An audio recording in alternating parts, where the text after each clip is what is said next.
selamat siang. Terima kasih atas kesempatan yang diberikan. Perkenalkan, nama saya Fernanda Victoria Agatha Kandawangko. Di sini saya akan mempresentasikan hasil kelompok 2 tentang teori belajar behavioristik. Teori belajar behavioristik menjelaskan belajar adalah perubahan perilaku yang dapat diamati, diukur, dan dinilai secara konkret. Perubahan terjadi melalui rangsangan atau stimulan yang menimbulkan hubungan perilaku reaktif atau respon berdasarkan hukum-hukum mekanistik.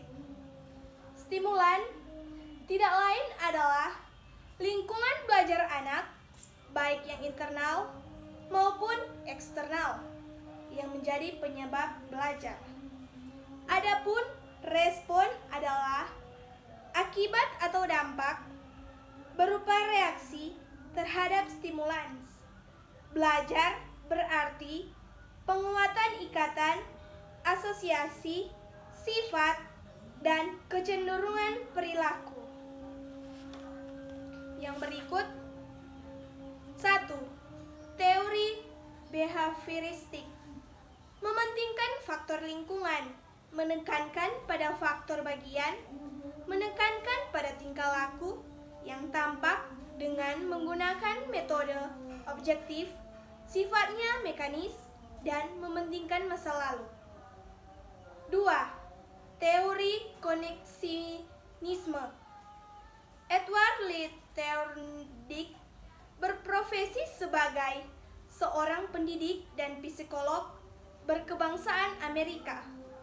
Lulus S1 dari Universitas Wesleyan 1895.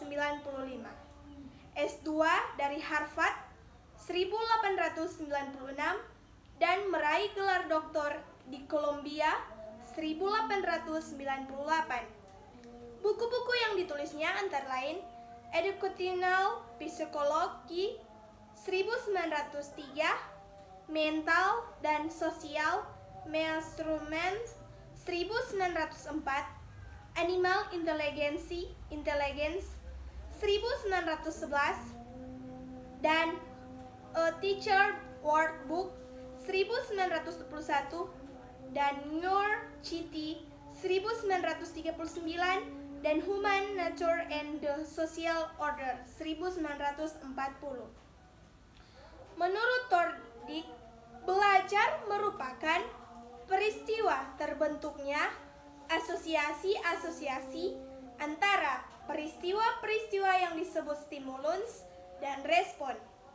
Stimulus adalah suatu perubahan dari lingkungan eksternal yang menjadi tanda untuk mengaktifkan organisme untuk bereaksi atau berbuat. Adapun respon adalah sembarang tingkah laku yang dimunculkan karena adanya perangsang. Dari eksperimen kucing lapar yang dimaksudkan dalam sangkar, diketahui bahwa supaya tercapai hubungan antara stimulus dan respon, perlu adanya kemampuan untuk memilih respon yang tepat serta melalui usaha atau percobaan-percobaan dan kegagalan terlebih dahulu. Percobaan Thorndike yang terkenal dengan kucing yang telah dilaparkan dan diletakkan dalam sangkar yang tertutup dan pintunya dapat dibuka secara otomatis apabila knob yang terletak dalam sangkar ini tersentuh. Percobaan ini menghasilkan teori trial and error atau selecting and connecting, yaitu bahwa belajar itu terjadi dengan cara mencoba-coba dan membuat salah. Dalam melaksanakan coba-coba ini, kucing ini cenderung untuk meninggalkan perbuatan-perbuatan yang tidak mempunyai hasil. Setiap respon menimbulkan stimulus yang baru. Selanjutnya, stimulus baru ini akan menimbulkan respons lagi. Demikian selanjutnya, sehingga sehingga dapat digambarkan sebagai berikut. SR itu S1, R1, dan seterusnya. Dalam percobaan tersebut, apabila di luar sangkar diletakkan makanan, maka kucing berusaha untuk pencapaian dengan cara meloncat-loncat kian kemari. Dengan tidak sengaja, kucing telah menyentuh kenop, maka terbukalah pintu sangkar tersebut, dan kucing segera lari ke tempat makanan. Percobaan diulangi untuk beberapa kali, dan setelah kurang lebih 10 hingga 12 kali, kucing baru dapat dengan sengaja menyentuh kenop tersebut apabila di luar diletakkan makanan. Dari percobaan ini, Thorndike menemukan hukum-hukum belajar sebagai berikut. 1. Hukum kesiapan Law of Readiness, yaitu semakin siap suatu organisme memperoleh suatu perubahan tingkah laku, maka pelaksanaan tingkah laku ini akan menimbulkan kepuasan individu sebagai asosiasi cenderung diperkuat. Prinsip pertama teori koneksionisme ialah belajar suatu kegiatan membentuk asosiasi connection antara kesan panca indera dan kecenderungan bertindak. Masalah pertama, hukum Law of Readiness adalah jika kecenderungan bertindak dan orang melakukannya, maka ia akan merasa puas. Akibatnya, ia tak akan melakukan tindakan lain. Masalah kedua, jika ada kecenderungan bertindak, tetapi ia tidak melakukannya, maka timbullah rasa ketidakpuasan. Akibatnya, ia akan melakukan tindakan lain untuk mengurangi atau meniadakan ketidakpuasannya. Masalah ketiga, bila tidak ada kecenderungan bertindak padahal ia melakukannya, maka timbullah ketidakpuasan. Yang kedua, hukum latihan Law of Exercise, yaitu semakin sering tingkah laku diulang atau dilatih, digunakan, maka asosiasi ini akan semakin kuat. Prinsip Law of Exercise adalah koneksi antara kondisi yang merupakan perangsang dan tindakan akan menjadi lebih kuat karena latihan-latihan. Makin sering diulangi materi ini, pelajaran akan semakin dikuasai. Hukum yang ketiga, hukum akibat Law of Effect, yaitu hubungan stimulus-respon cenderung diperkuat bila akibatnya menyenangkan dan cenderung diperlemah jika akibatnya tidak memuaskan. Hukum ini menunjukkan pada makin kuat dan lemahnya koneksi sebagai hasil perbuatan. Suatu perbuatan yang disertai akibat menyenangkan cenderung dipertahankan dan lain kali akan diulangi. Selanjutnya, Thorndike menambahkan hukum tambahan sebagai berikut. Yang pertama, hukum reaksi bervariasi, multiply response. Hukum ini mengatakan bahwa pada individu diawali oleh proses trial dan error yang menunjukkan adanya bermacam-macam respon sebelum memperoleh respon yang tepat dalam memecahkan masalah yang dihadapi. Kedua, hukum sikap, set attitude. Hukum ini menjelaskan bahwa perilaku belajar seseorang tidak hanya ditentukan oleh hubungan stimulus dengan respon saja, tetapi juga ditentukan keadaan yang ada dalam diri individu, baik kognitif, emosi, sosial, maupun psikomotornya. Hukum yang ketiga, Hukum aktivitas berat sebelah, property of element. Hukum ini mengatakan bahwa individu dalam proses belajar memberikan respon pada stimulus tertentu saja sesuai dengan persepsinya terhadap keseluruhan situasi respon selektif. Yang keempat, hukum response by analogi.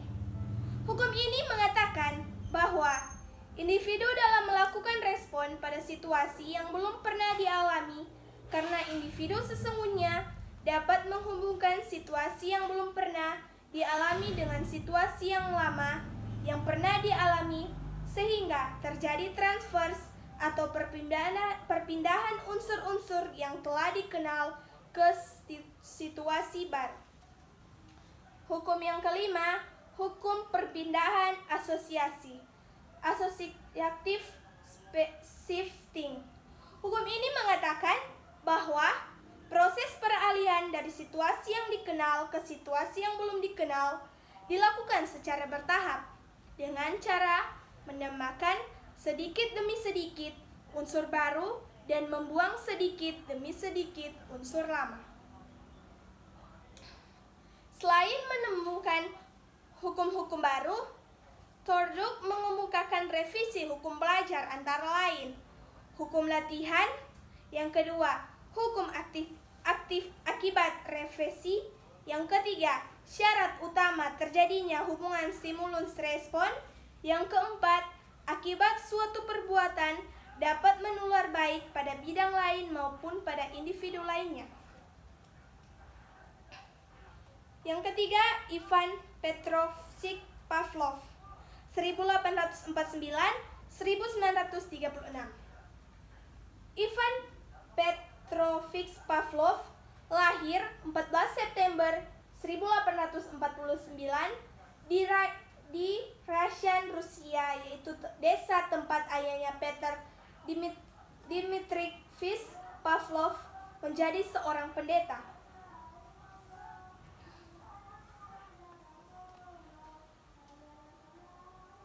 Eksperimen-eksperimen yang dilakukan Pavlov dan ahli lain tampaknya sangat terpengaruh pandangan behaviorisme, di mana gejala-gejala kejiwaan seseorang dilihat dari perilakunya.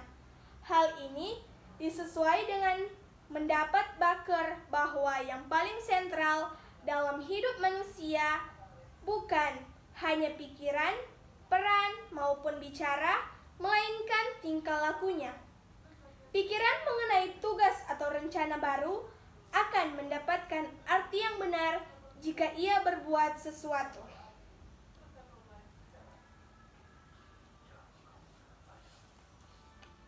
Pavlov mengadakan eksperimen dengan menggunakan binatang atau anjing karena ia menganggap binatang yang memiliki kesamaan dengan manusia. Namun demikian, dengan segala kelebihannya, secara hakiki manusia berbeda dengan binatang. Yang berikut, dari eksperimen Pavlov, setelah pengondisian atau pembiasaan dapat diketahui bahwa daging yang menjadi stimulus alami dapat digantikan oleh bunyi lonceng sebagai stimulus yang dikondisi. Ketika lonceng dibunyikan, ternyata air liur anjing keluar sebagai respon yang dikondisikan. Dari contoh tersebut, dapat diketahui bahwa dengan penerapan strategi Pavlov, ternyata individu dapat dikendalikan melalui cara mengganti stimulus alami dengan stimulus yang tepat untuk mendapatkan pengulangan respon yang diinginkan, sementara individu tidak menyadari bahwa ia dikendalikan oleh stimulus yang berasal dari luar dirinya. Berikut yang keempat, Burrhus Friedrich Skinner. Seperti halnya sekelompok penganut psikologi modern, Burrhus Friedrich Skinner mengadakan pendekatan behavioristik untuk menerangkan tingkah laku. Pada 1938, Skinner menerbitkan bukunya yang berjudul dengan Behavior of Organism. Dalam perkembangan psikologi belajar, ia mengemukakan teori-teori operan conditioning.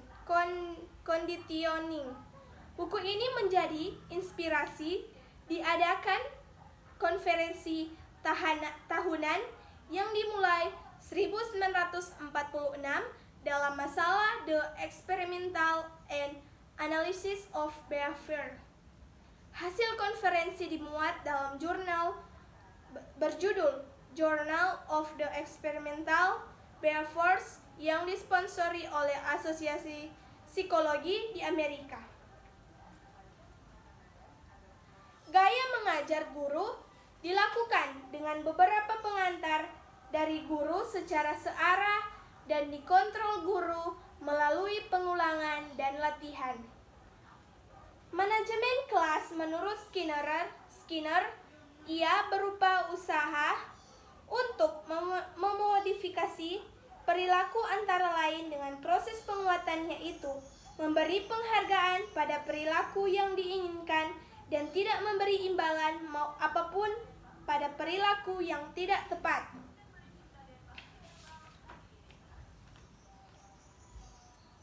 Beberapa prinsip Skinner antara lain, hasil belajar harus segera diberitahukan kepada siswa, jika salah dibetulkan, jika beban diberi penguat.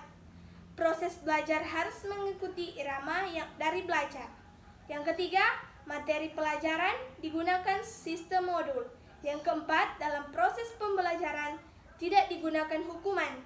Yang kelima, dalam proses pembelajaran lebih dipentingkan aktivitas sendiri. Yang keenam, tingkah laku yang diinginkan pendidik diberi hadiah dan sebaiknya hadiah diberikan dengan digunakan jadwal variabel. Yang ketujuh, dalam pembelajaran digunakan shaping. Nah, yang berikut, Robert Gagner merupakan seorang psikolog pendidikan berkebangsaan Amerika yang terkenal dengan penemuan berupa condition of learning. Gagner melopor dalam instruktif pembelajaran yang dipraktikannya dalam training pilot Amerika.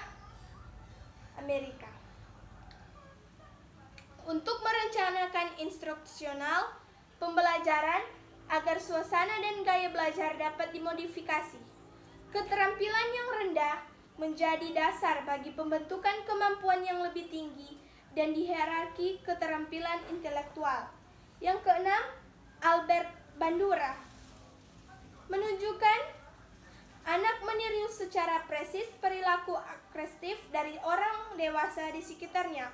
Berikut adalah faktor-faktor proses dalam belajar observasi antara lain: 1. Perhatian, 2. Penyampaian atau proses pengingat, 3. Reproduksi motorik, 4. Motivasi.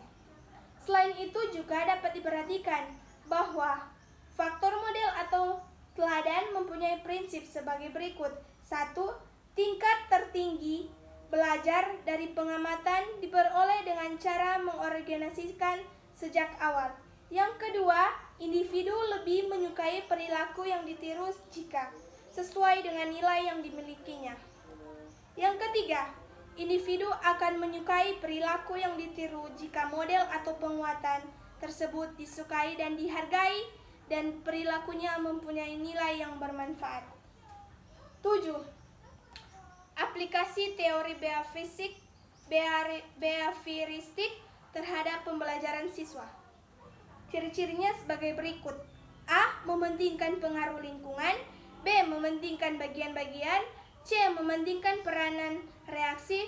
D. Mengutamakan mekanisme terbentuknya hasil belajar melalui prosedur stimulus. E. Mementingkan peranan kemampuan yang telah terbentuk sebelumnya. F. Mementingkan pembentukan kebiasaan melalui latihan dan pengulangan. G. Hasil belajar yang dicapai ialah muncul perilaku yang diinginkan. Metode behavioristik ini sangat cocok untuk memperoleh kemampuan yang membutuhkan praktik dan pembiasaan yang mengandung unsur-unsur seperti kecepatan, spontanitas, kelenturan, refleks, dan daya tahan.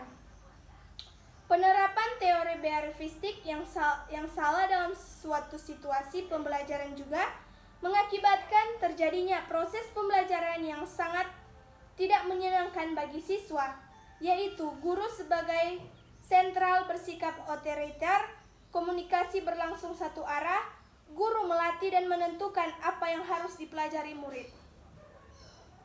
Yang berikut, humanistis. Humanistis adalah aliran dalam psikologi yang muncul pada 1950 sebagai reaksi terhadap behaviorisme dan psikoanalisis. Aliran ini secara eksplisit memberikan perhatian pada dimensi manusia dari psikologi, dan konteks manusia dalam pengembangan teori psikologis. Sebagai berikut, ada 5 permasalahan.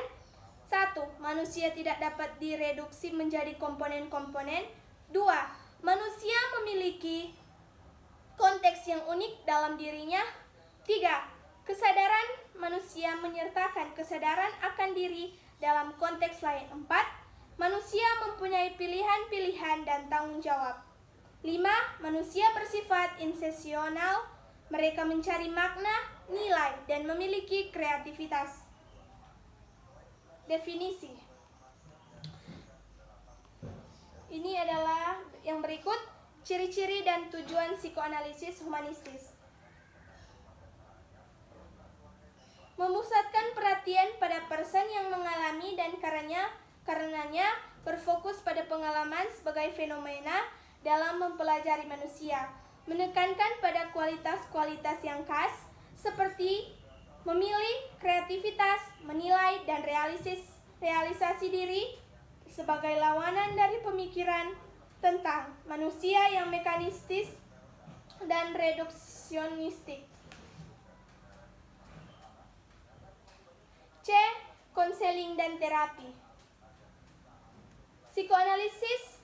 Psikologi humanistis meliputi beberapa pendekatan untuk konseling dan psikoterapi. Pada pendekatan awal ditemukan teori perkembangan dari Abraham Maslow yang menekankan pada hierarki kebutuhan dan motivasi. D. Evaluasi psikologi humanistis. Psikologi humanistis sebagai kekuatan ketiga dalam psikologi telah diberi sebagai keterangan baik seperti gerakan yang kuat dan bersemangat suatu gelombang masa depan.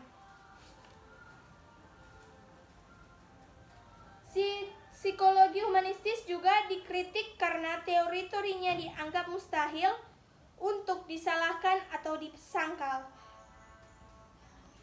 Teori-teori ini benar adanya. Sebagai contoh, teori psikologi Adler dapat menjelaskan hampir semua tingkah laku sebagai tanda bahwa seseorang telah mengatasi perasaan inferior mereka.